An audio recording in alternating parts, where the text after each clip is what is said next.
Hello guys, pakita ko sa inyo yung aking mga craylings na ating crayfish. Yan ay dalawang batch. Yung first batch yung malalaki na.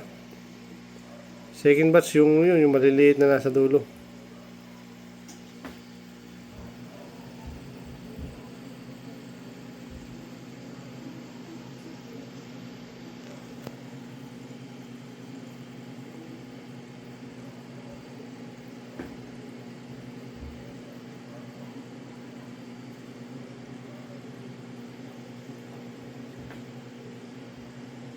Yan, dyan sila nagtatago.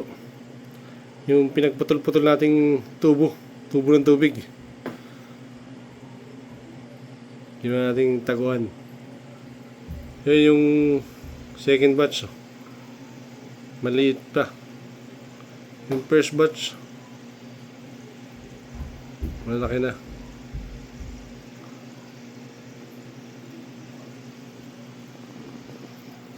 Yan yung ating setup ng ating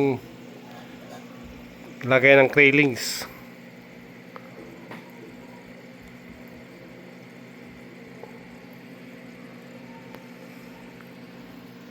Hindi na nga pala natin tinanggal yung isang breeder natin dyan kasi hirap hulihin, ando sa tabi. Andyan o, katago yan. Yan yung breeder na isa, katago eh.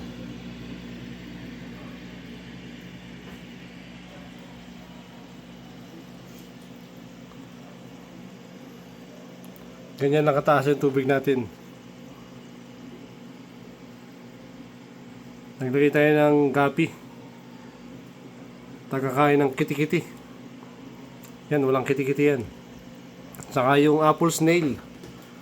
Tagakain naman ng ating mga tirang pagkain. Para hindi mapulyot yung ating tank.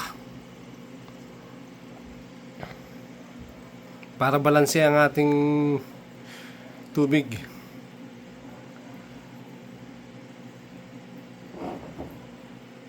Yan ang ating setup sa ating lagay ng craylings.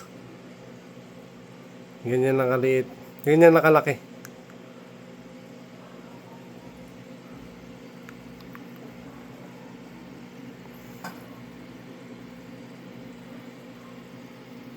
Yung dami oh.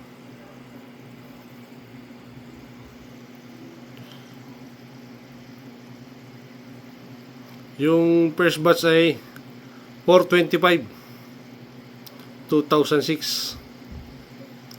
Yung second batch ay 612 2006. Yun. Yung nakatago yung iba doon sa mga butas-butas sa kasi ilalim ng tiles.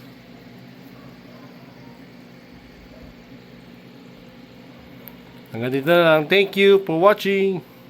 Ecos Life. Craylings naman. At crayfish naman.